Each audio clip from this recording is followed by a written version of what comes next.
पाकिस्तान में ऐसे सिनेमाज भी मौजूद हैं जहां पर पूरे दिन में 10 लोग भी नहीं आते। लेकिन अजीब बात यह है कि लोग आज भी स्टोरीज बिंज वॉच कर रहे हैं।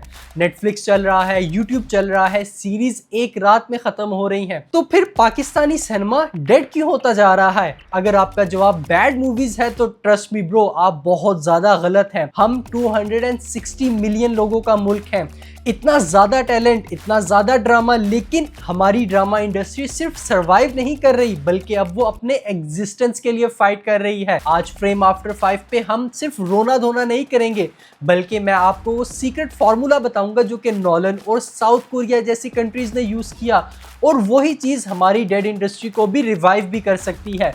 क्योंकि पाकिस्तान एक टाइम पे ऐसी सिनेमा इंडस्ट्री होल्ड करता था जो कि बहुत ज़्यादा मैसिव थी।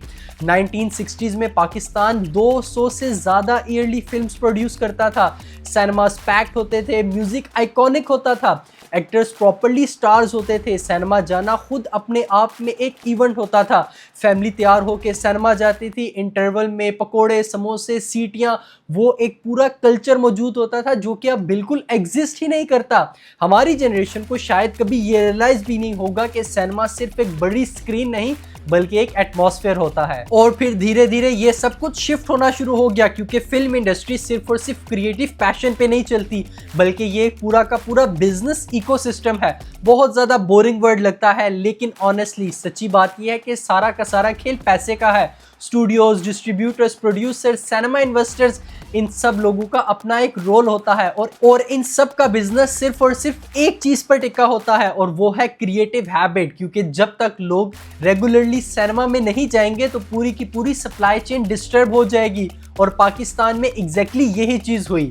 1965 में इंडियन फिल्म्स पाकिस्तान में बैन हो गई। अब उस पॉलिटिकल डिबेट में नहीं जाते लेकिन फाइनेंशियली पाकिस्तानी इंडस्ट्री को इसका बहुत बड़ा जुर्माना पे करना पड़ा क्योंकि बॉलीवुड की फिल्म्स सिर्फ और सिर्फ फिल्म्स नहीं थी बल्कि वो हमारी सिनेमा इंडस्ट्री की ट्रैफिक भी थी। और आपको ये जानकर काफी ज्यादा हैरानी होगी कि लेकिन पाकिस्तान में कुछ सिनेमा सिर्फ और सिर्फ पॉपकॉर्न और उनकी मूवीज बेचकर ज्यादा पैसे कमा रहे हैं, लेकिन वो पाइपलाइन जाने की वजह से पाकिस्तानी सिनेमा सडनली सिर्फ और सिर्फ लोकल फिल्म्स के ऊपर डिपेंडेंट हो गए। और ऑनेस्टली ना तो हमारे पास उतनी ज्यादा कंसिस्टेंट क्वालिटी थी और ना ही उतनी ज्यादा क्वांटिटी थी। इसका नतीजा ये हुआ कि पूरा का पूरा सिस्टम चोक कर गया और फिर धीरे धीरे ऑडियंस ने सिनेमा जाने की हैबिट को ही छोड़ दिया। और ये पार्ट जनरली बहुत ज्यादा स्केरी है क्योंकि वंस अ हैबिट ब्रेक, उसको रिवाइव करने में बहुत ज्यादा पैसा और टाइम जाता है। और फिर final nail in the coffin ये था कि पाकिस्तान के अंदर पीटीवी की एंट्री हो गई। पीटीवी ने पाकिस्तान की ना सिर्फ सिनेमा इंडस्ट्री चेंज की बल्कि बहुत ज्यादा एग्रेसिवली टैलेंट को अब्सॉर्ब करना शुरू कर दिया क्योंकि writers, directors, cameraman, cinematographers, actors,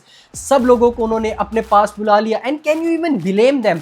एक तरफ एक काफी ज्यादा अनस्टेबल फिल्म इंडस्ट्री थी और दूसरी तरफ पीटीवी उनको proper government back jobs they रहा था जहां पर पेंशन थी, जहां पर सैलरी थी, जहां पर रिस्पेक्ट थी। So you tell me what was the option they have left with? Bollywood हर साल 2000 से भी ज्यादा मूवीज बनाता है और ज्यादातर उनकी मूवीज जो है वो फ्लॉप होती हैं, लेकिन जो 4-6 जायंट्स निकलते हैं वो पूरी की पूरी इंडस्ट्री को कैरी कर लेते हैं। पाकिस्तान में ये प्रॉब्लम है कि हमारे पास इस फेलियर का मार्जिन ही नहीं है। यहां पर एक मेजर फिल्म अगर फ्लॉप हो जाती है तो पूरा का पूरा जो प्रोडक्शन हाउस है वो बैंकरप्ट हो जाता है, सालों के लिए वो कर्जे के अंदर चला जाता है क्योंकि यहाँ पर इन्वेस्टर ये सोचता है कि फिल्म में 10 करोड़ डालने की बजाय वो एक रेस्टोरेंट खोल ले क्योंकि लोग कम से कम बर्गर तो खा ही लेंगे, और वो इस चीज़ के ऊपर गलत भी नहीं है।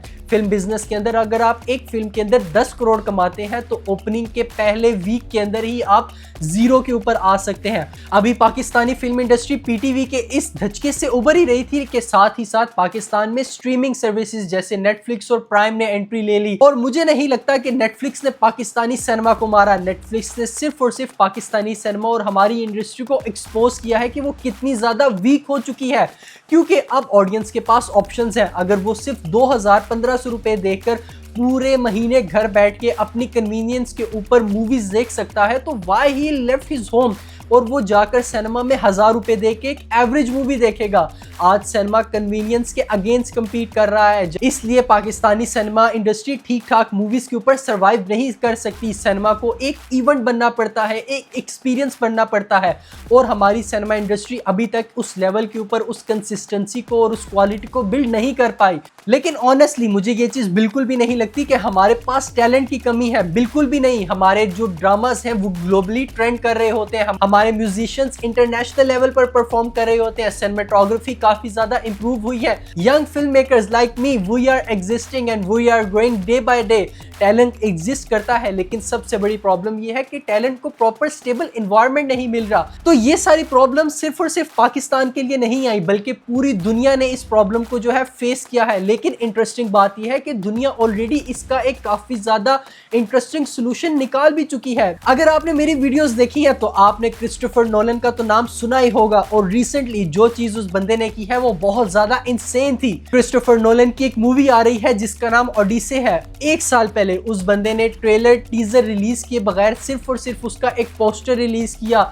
ना उसके अंदर कोई एक्टर था, ना उसके अंदर कोई कास्ट थी, ना उसके अंदर कोई स्टोरी थी, कुछ भी नहीं था। सिर्फ उसने ये बताया कि मैं अपनी एक मूवी लेके आ रहा हूं जो कि अगले साल रिलीज होगी। IMAX ने उसके ऊपर डबल डाउन किया। 1 घंटे के लिए IMAX ने अपनी टिकट्स की जो ओपनिंग थी उसको ओपन कर दिया, एंड गेस व्हाट, उस 1 घंटे के अंदर IMAX ने 23,000 से ज्यादा टिकट सोल्ड की। $1.5 मिलियन का रेवेन्यू। अभी मूवी रिलीज भी नहीं हुई, अभी उसका ट्रेलर भी नहीं आया, सिर्फ और सिर्फ क्रिस्टोफर नोलन के नाम पे। यहाँ पर ये चीज इंपॉर्टेंट तो है ही कि क्रिस्टोफर नोलन काफी ज्यादा फेमस है, लेकिन असली बात ये है कि ऑडियंस को उसके ऊपर ट्रस्ट है। जो क्वालिटी हम क्रिस्टोफर नोलन से एक्सपेक्ट कर रहे हैं वो क्वालिटी हमें मिलेगी ही मिलेगी। तो क्या मैं ये कह रहा हूँ कि हमारे पास क्रिस्टोफर नोलन जब तक नहीं आएगा हमारी सिनेमा जो डेड इंडस्ट्री है वो रिवाइव नहीं होगी?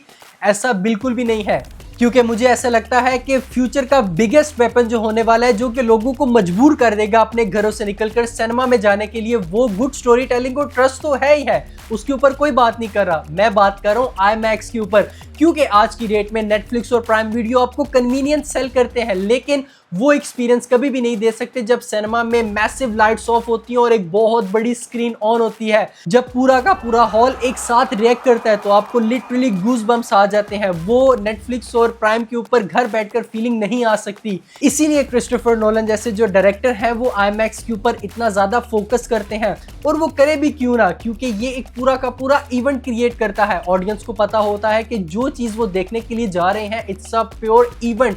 अगर आप घर बैठकर इंटरस्टेलर देखें या फिर IMAX में इंटरस्टेलर देखें तो वो कंप्लीटली डिफरेंट एक्सपीरियंस होगा। और ऑनेस्टली पाकिस्तानी फिल्म इंडस्ट्री को ये चीज समझने की जरूरत है कि अगर आप उसको वही सेम लेम एक्सपीरियंस दे रहे हो जो कि उसको घर बैठकर मिलेगा या फिर सिनेमा में जाके मिलेगा, तो ऑब्वियसली वो हर बार घर पे रहना ही चूज करेंगे। लेकिन अगर आप उनको एक सिनेमैटिक एक्सपीरियंस दो, better quality, better sound design, powerful visuals, proper theatrical experience, तब सिनेमा दोबारा रेलिवेंट बन सकता है। और यहाँ पर ना सिर्फ फिल्म मेकर्स बल्कि हमारे सिनेमा ओनर्स, हमारे प्रोड्यूसर्स और हमारे जो डायरेक्टर्स हैं उनके लिए भी काफी ज्यादा बड़ी अपॉर्चुनिटी है, क्योंकि IMAX जो है वो काफी ज्यादा प्रीमियम एक्सपीरियंस सेल करता है और बेसिक स्ट्रीमिंग सर्विसेज जो है उसके करीब भी नहीं आ सकती। और ये वो चीज है जो कि नेटफ्लिक्स कभी भी अडेप्ट कर ही नहीं सकता। लेकिन इसके साथ पाकिस्तानी सिनेमा को एक और चीज बिल्ड करनी पड़ेगी और वो है उसका ट्रस्ट। हर मूवी को biggest film ever, best film ever बोलने से ये सारी चीजें जो है वो ट्रू नहीं हो जाती।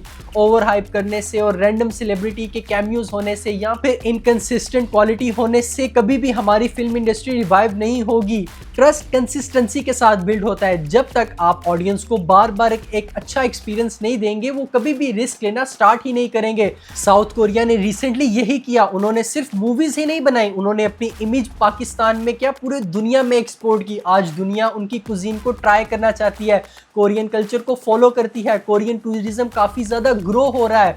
इस बात का अंदाजा आप इससे लगा सकते हैं कि पिछले दिनों पाकिस्तान में कोरियन एम्बेसी ने एक इवेंट रखा था जहां पर उसकी कैपेसिटी 300 से 500 लोगों तक थी, लेकिन गेस व्हाट, वहां पर पाकिस्तानी 2000 से ज्यादा लोग पहुंच गए।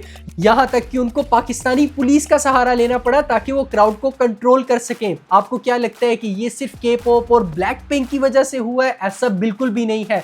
ये सारा का सारा इन्फ्लुएंस K-pop और K-ड्रामा की वजह से आया है। अगर आपको मेरी बात पे ट्रस्ट नहीं आ रहा तो आप अपनी किसी भी बेस्ट फ्रेंड से पूछ सकते हैं कि ये चा उन वो जो भी इसका नाम है ये कौन है, और वो आपको इजीली बता देंगे कि ये कौन है, कहाँ से आया है, कहाँ पे रहता है, कितने के ड्रामाज आ चुके हैं।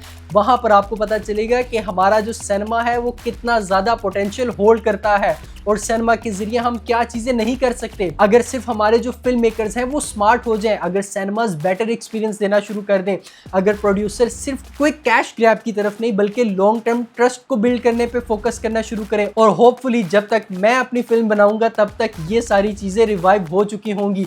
और अगर आप इस वीडियो में यहां तक आ चुके हैं तो एक बार कमेंट करके जरूर बताइएगा, क्योंकि जब मैं इम्तियाज अली और क्रिस्टोफर नोलन के साथ बैठा हूंगा तो आपको फ्लेक्स करने में बहुत ज्यादा आसानी होगी कि ये वही क्रिएटर है जब इसके सिर्फ 150 सब्सक्राइबर्स थे उस टाइम से मैं इसको देख रहा हूं। Thank you so much, I will see you in the next one.